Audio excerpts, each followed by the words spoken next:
Aniversario 18 de Radio ADN, este mes de marzo es el mes aniversario, 18 años, ¿ah? Y la historia de esta radio está estrechamente ligada al ciclo de la selección nacional, porque salimos al aire en el 2008, porque fuimos al Mundial de Sudáfrica 2010, porque repetimos en Brasil 2014 y ahora 3 mundiales consecutivos y lo tenemos que ver por la televisión. Para saber qué está pasando con la selección chilena, tanta responsabilidad, tanto trabajo, aquí en el Estudio de los Tenores, en el aniversario de ADN 18, Felipe Correa, el gerente de selecciones. Felipe, bienvenido, ¿cómo estás? Gracias por tu tiempo. Hola, ¿qué tal? Muchas gracias por la invitación. Primero que nada, felicitaciones por este nuevo aniversario. Una radio histórica ya en nuestro deporte, en nuestra actividad nacional. Así que, y bueno, asociado a estos ciclos, esperemos que en 4 años más nos podamos volver a sentar acá y ahora sí dentro de un mundial. Felipe, bueno, a ti te ha tocado un periodo bastante transversal, ¿no? Trabajaste prácticamente con todos, o sea, bueno, en el tiempo de mayor bonanza, y ahora vuelves para hacerte cargo en un momento donde hay un contraste muy evidente con los mejores momentos de la selección de los cuales tú formaste parte, ¿no? Con Bielsa, con Sampaoli y con Pizzi. Sí, efectivamente. Claro, después desde el 2010 hasta el 2016 estuve en la selección en el periodo anterior, ahora me toca volver en una etapa nueva.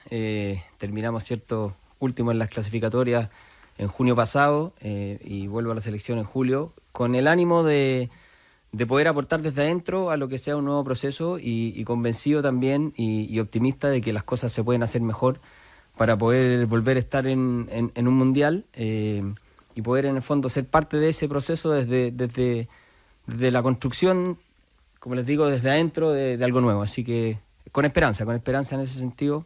Ojalá que eso en 4 años más podamos hacer el balance y estemos contentos.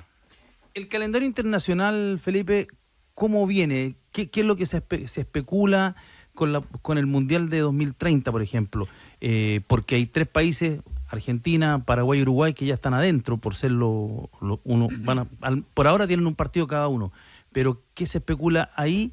Y la otra pregunta, Felipe, es la dificultad que existe hoy día, desde que la UEFA creó la Nations League, para organizar partidos de nivel. Porque realmente cuesta encontrar rivales de peso, porque los europeos ya no juegan amistosos.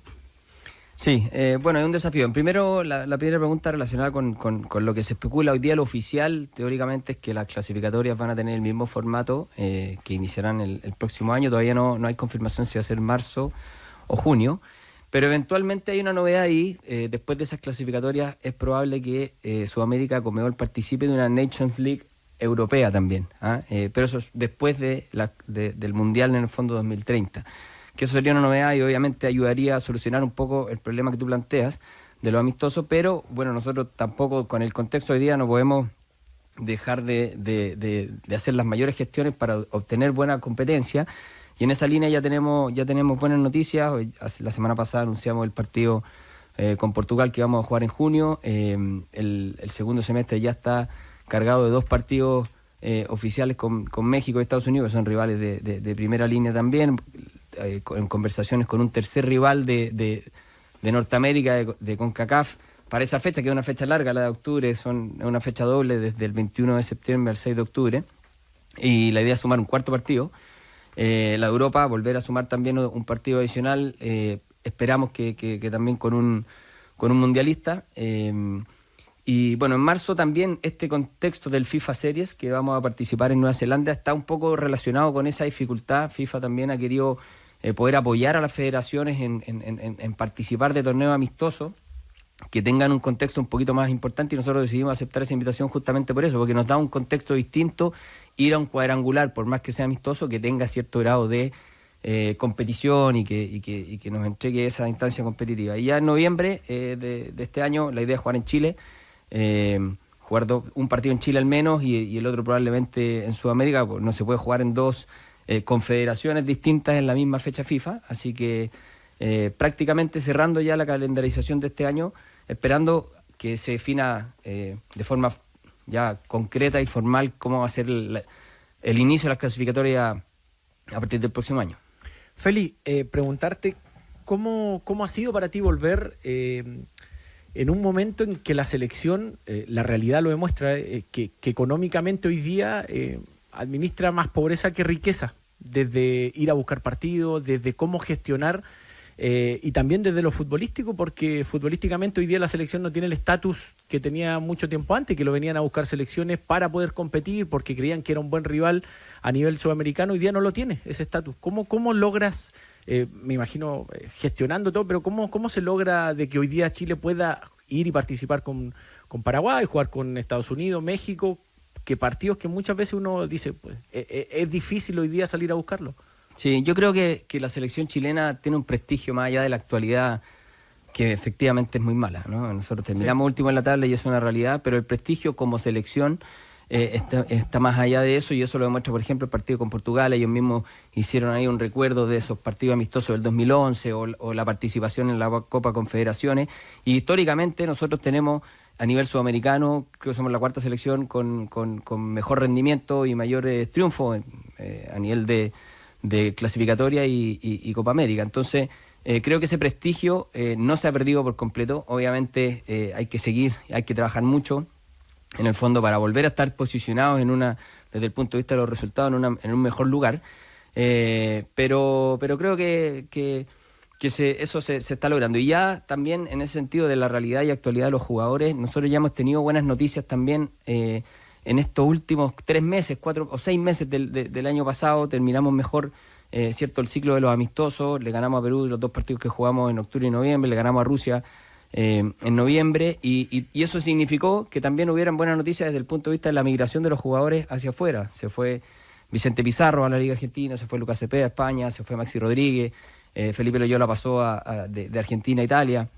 Entonces creo que son buenas noticias, que son pasos pequeños para ir dando, ojalá, y consolidar eso en el tiempo, pero como les decía hace unos minutos, yo veo con optimismo lo que podamos hacer, siempre desde el esfuerzo, desde el trabajo, desde una planificación que tiene que ser muy estructurada también y muy basal, y por eso también en esa línea yo lo comentaba, a mi llegada conversé mucho con Nicolás de lo que se está trabajando también en selecciones juveniles, donde también hemos visto mejoras. O sea, la 17 fue al Mundial del año pasado en Qatar. Esta 17 que va a competir ahora a partir del 4 de abril ya tuvo mejores resultados en la Copa UC, llegó a la final, ahora fuimos a Talleres, llegó también a la final de ese torneo.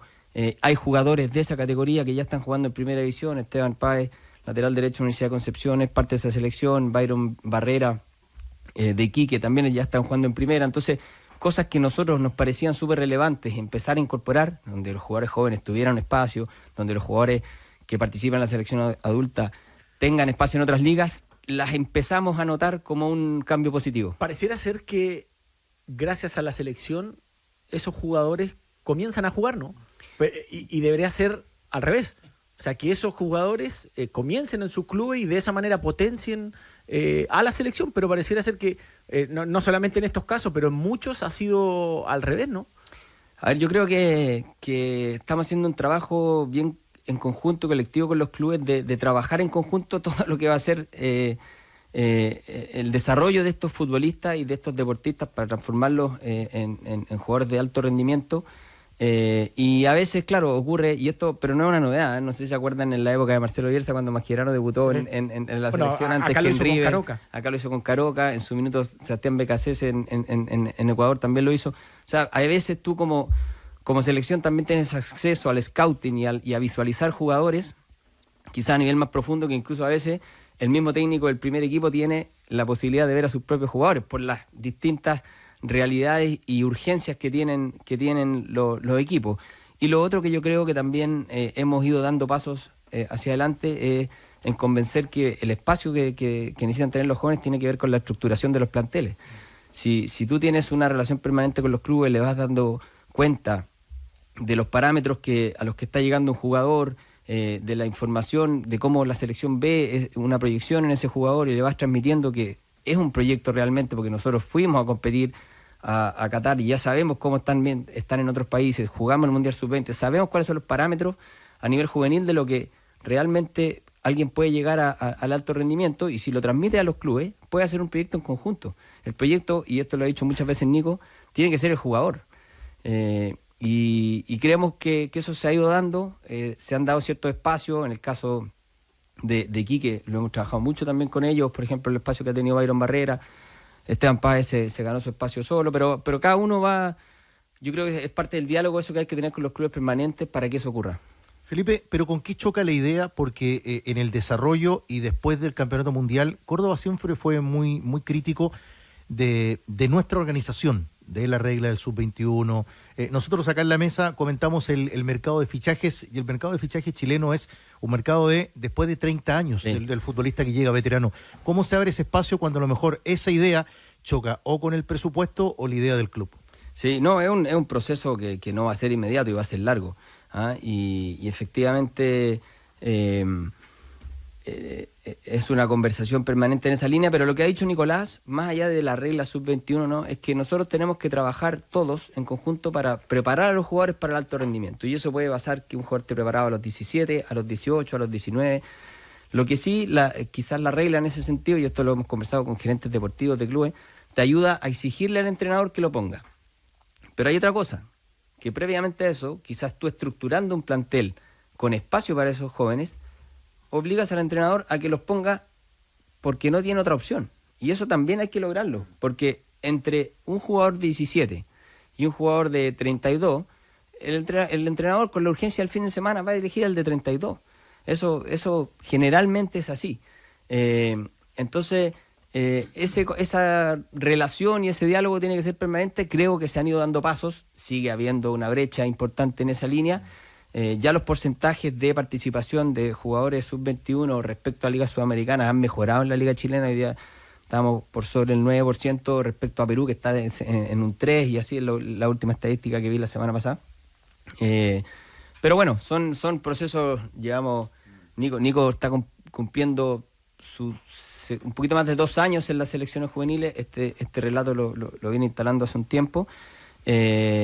Y hay jugadores que están completando recién sus procesos ahora, de haber entrado en una sub-16 hasta una sub-20. Entonces, es algo que no va a ser inmediato, pero tenemos confianza en ir logrando ese convencimiento. Pero existe conciencia de que nosotros estamos, y tú mencionabas Perú, estamos en el último escalón, en todas las divisiones, que nuestros jugadores no están siendo competitivos. Vimos el último Mundial Sub-20, los jugadores no estaban preparados, que hay Argentina, Brasil, Uruguay, sí, dejémoslo siempre, los paraguas sacan jugadores, sacan sus centrales, sus volantes, y con eso compiten, y compiten jóvenes, y se van. Ecuador sacó una ventaja estratosférica. O sea, el otro día mencionábamos los jugadores que estaban actuando en Champions. A nivel individual yo creo, Danilo, que es verdad. O sea, pero es en todas las divisiones. Entonces, cuando uno ve el Mundial Sub-20, Felipe, dice, nuestros jugadores no están. Mira, tuve la suerte de ahora en el verano, fui a ver un partido del Paulista. Paulista. Y vi 2 jugadores de 19 y 20 años, listo, se lo comentaba al Tigre, listo, ya están hechos, ya. Y nuestros jugadores no logran dar ese salto. Y Nico Córdoba se ha quejado que hay un problema también muchas veces de cabeza, que los cabros, y no sé si Gonzalo el que lo dijo alguna vez, pero se conforman con el tatuaje, el teléfono, el auto y alguna que otra cosa. Sí, yo creo que es un problema que tienen todas las federaciones.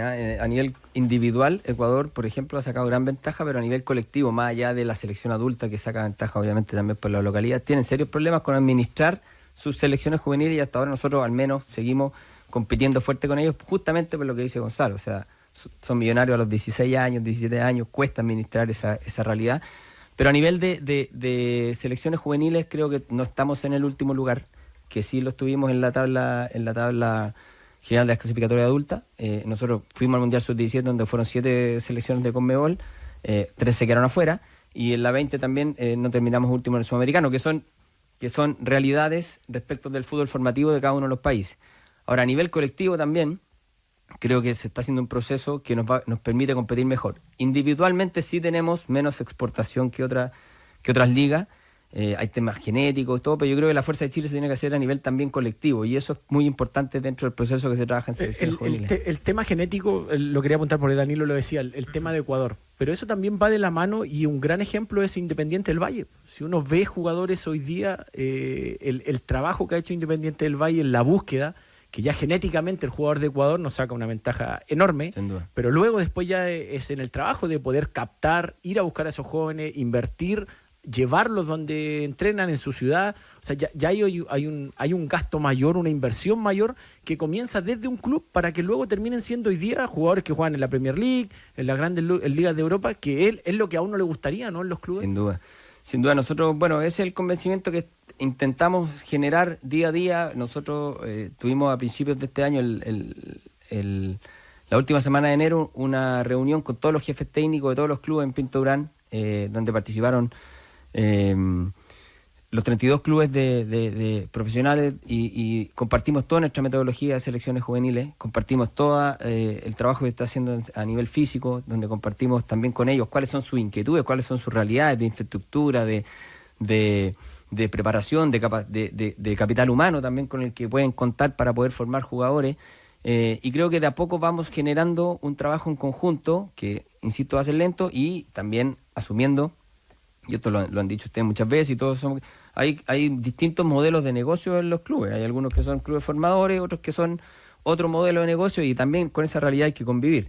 Ahora, dicho todo eso, Danilo, yo sí tengo confianza en que con la realidad que tenemos hoy día se pudo haber trabajado mejor en la clasificatoria que pasó, y no era para terminar último. No, Chile no es último. Y no es último. Entonces, claro, esa realidad quizás fue bueno que nos pasara, para ahora sí darnos cuenta de todo lo que hay que hacer bien para poder competir, y la verdad que estar en un mundial tenemos que ser sexto. No es mandatorio ser el primero, guardando las diferencias que tú planteas con Brasil, que fuiste a ver el Paulista, con Argentina, con Uruguay. Ese es el trabajo que estamos haciendo. Felipe, la necesidad instalada hace mucho tiempo de salir de Juan Pinto Durán o remodelarlo en serio o ganar espacios, ahora ¿en qué cambia con el estupendo estado de Quilín, digamos, y cómo ese recinto hoy día está a disposición de las selecciones menores? ¿Dejó de ser tema salir de Juan Pinto Durán? Igual tiene que ser un proyecto de corto o mediano plazo. ¿Cómo ves eso? Porque es fundamental tener un lugar, digamos, acorde a las necesidades actuales, ¿no? Sí, nosotros la verdad que no tenemos excusa hoy día desde el punto de vista de la infraestructura para trabajar en selecciones juveniles.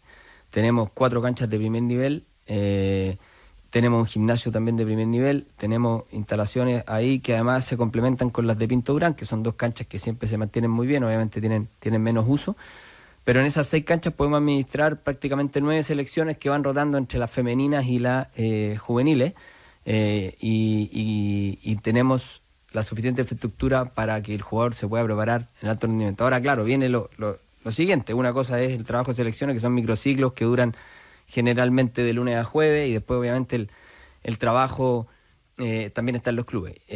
Pero se dio un paso muy importante hacia adelante. Creo que una inversión en infraestructura a largo plazo siempre va a ser bienvenida de todas maneras. Y quizás en algún minuto, como federación, podemos pensar en algo más parecido a lo que hizo Paraguay, donde tiene un complejo donde trabajan todas las semanas los clubes en ese complejo que es de la federación. Son 12 clubes en la Liga Paraguaya, la mayoría está en Asunción. Todos los clubes de Asunción entrenan ahí. Entonces eso también ayudaría a que algunas dificultades de equipos de Santiago, por ejemplo, donde no siempre todas las categorías tienen un lugar donde entrenar, lo pueden hacer. Nosotros a nivel de selecciones lo podemos hacer. Todavía hay cosas que mejorar, obviamente, a nivel de clubes. Felipe, citamos una información que llega desde Colombia y que habla de que la selección colombiana va a preparar en Estados Unidos su fase final de la preparación, con Jordania, en California y jugando también en Guadalajara. Pero se señala acá que la despedida sería el 29 de mayo, en un amistoso en el Campín de Bogotá, y que los rivales serían o sale de Chile o Perú. No, nosotros tuvimos conversaciones con Colombia en algún minuto, tenemos muy buena relación con ellos. Y evaluamos una alternativa como eso, pero finalmente les comentaba que no se puede jugar en una misma fecha FIFA en 2 confederaciones distintas. Nosotros optamos por ir a jugar con Portugal. El 6 de junio. Y lo que sí, respecto a ese segundo partido que me habían preguntado, dado que es un año de mundial, las ligas europeas terminan un poco antes y algunas otras ligas también, la Liga Argentina, en fin. Es probable que nosotros empecemos un camp en Europa a partir del 24, que es en finales de mayo. Entonces puede ser que juguemos un partido, probablemente ese segundo partido lo juguemos antes del 6, y lo juguemos más cercano al 3 de junio, donde muchas selecciones europeas todavía no se van a haber ido a Estados Unidos, que es parte o sea, esa es la logística que necesitamos combinar, y ya estamos en conversaciones con varias, pero hasta que no esté cerrado, firmado, somos de la idea de no decir nada públicamente. Claro, porque lo de España, ¿fue real o fue un chirolazo eso? También hubo conversaciones, pero yo insisto que yo hace un par de semanas, no sé si vieron un evento que hicimos con la sub-17 histórica del 93, me preguntaron por los amistosos, habíamos tenido conversaciones con ellos, con distintos, pero hasta que no se cierran, esto ocurre. Entonces, una vez que estuvo cerrado Portugal, decidimos anunciarlo. Nos acompaña en el estudio de ADN Felipe Correa, gerente de selecciones nacionales. Felipe, ha dicho el presidente Milad que después del Mundial se abocan a la búsqueda del nuevo técnico de la selección adulta. ¿Tú participas de ese proceso? ¿Cómo va a ser? ¿Cuáles son los plazos? Más que participar del proceso, soy el responsable de ese proceso en esa línea, pero más allá de los plazos, yo creo que lo que se refiere... Ya, pero eso es bueno decirlo. O sea, tú eres entonces el que elige al nuevo técnico de la selección adulta. O sea, el que le propongo al directorio las distintas opciones de candidatos que tengamos y de análisis que tengamos respecto a una decisión que obviamente tiene que pasar por el ámbito técnico. A este directorio, considerando que hay elecciones... eso va a depender si es que lo hacemos en marzo, si lo hacemos en junio o lo hacemos en diciembre. Obviamente los timings, y esto también lo comenté alguna vez, depende de distintas variables. Yo el foco que tenemos hoy día como grupo de trabajo con las selecciones juveniles y con Nicolás en este proceso de interinato, donde también sí tomamos decisiones para que él pudiera tener un trabajo en relación a la selección adulta sin que esta decisión, que se pueda dilatar o no, tenga un prejuicio en la selección. Al contrario, que siempre sean las instancias competitivas aprovechadas y que se trabaje como... Siendo él hoy día el técnico de la selección, la primera decisión es que no tomara ninguna categoría. Entonces la categoría sub-20 la va a dirigir Sebastián Miranda, la sub-17 Ariel Leporati. Nosotros sumamos a Jaime Rubilar ahora también al equipo de selecciones juveniles, donde hay una sub-15 y una 16 que trabajan de forma permanente. Y Nico tuviera la posibilidad de dirigir la selección adulta hasta que nosotros decidamos que sea el momento de tomar una decisión o de continuidad o distinta en esa línea. Ahora, ¿cuándo se va a tomar esa decisión? Como les digo, tiene que ver un poco con los distintos disponibilidades y decisiones que nosotros creamos que sea el momento correcto de ejecutarla. A mí en el fútbol no me gusta hablar de perfiles, porque si no sería como con respeto, una fábrica de zapatos, de longaniza, ¿no? El fútbol es distinto. Y a partir de eso, ¿qué característica o qué entrenador, cómo tiene que ser el seleccionador que tome la selección adulta? Mira, yo te voy a hablar en base a la idea que tenemos nosotros y a la experiencia que he tenido respecto de las herramientas que le entrega un entrenador a un perfil como el futbolista chileno. Y aquí Gonzalo quizás me puede complementar en esa respuesta o al menos debatirla, pero tiene que ver con que creo que el jugador de la selección chilena tiene que recibir estímulos realmente importantes de entrenamiento. Para poder competir nosotros tenemos que ser una fuerza colectiva que pueda igualar a través de ese proceso colectivo quizás las diferencias que hay a nivel individual, y las van a ver, y eso tiene que ver con trabajar en la alta intensidad y trabajar de una manera tremendamente planificada desde el punto de vista de las herramientas que se le da al jugador para enfrentar un partido o un proceso que es distinto quizás al de otras selecciones y de otras características de jugadores. Y en ese sentido, las horas de trabajo que siento que necesita nuestra selección para poder incorporar elementos que nos permitan competir son súper relevantes. Obviamente eso es algo que es multifactorial, no solamente tiene que ver con las horas de entrenamiento, sino que también con la planificación, con las horas de trabajo en Pinto Durán, con el seguimiento de la liga, con el seguimiento de los procesos individuales cuando están en sus clubes. Hay un proceso de llamarlos, de seguir cada uno de los detalles de sus parámetros físicos, antropométricos, y después obviamente la herramienta en lo colectivo que tiene que ver con la preparación de un partido tiene que ser brutal, y ahí hay un equipo de análisis que apoya.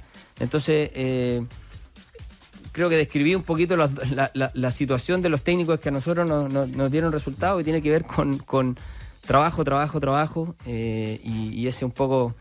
Sin caer en este concepto que tú hablas de la fábrica de zapatos, del perfil, pero sí es la única manera que creo que tenemos de competir. Oiga, Felipe, cortito al cierre porque nos pilla el tiempo, pero para lograr esa alta intensidad, el seguimiento que ustedes están haciendo de la liga, ¿no? Y algunos datos que yo miraba de reojo ahí con respecto a los tiempos muertos que hay en los partidos de la primera división del fútbol de Chile. Nos preocupa. Nosotros como selecciones obviamente estamos siempre analizando no solamente el desarrollo individual de nuestros jugadores, sino que también la competencia en la que estamos inmersos y tiene que ver con Trajo datos, ¿ah?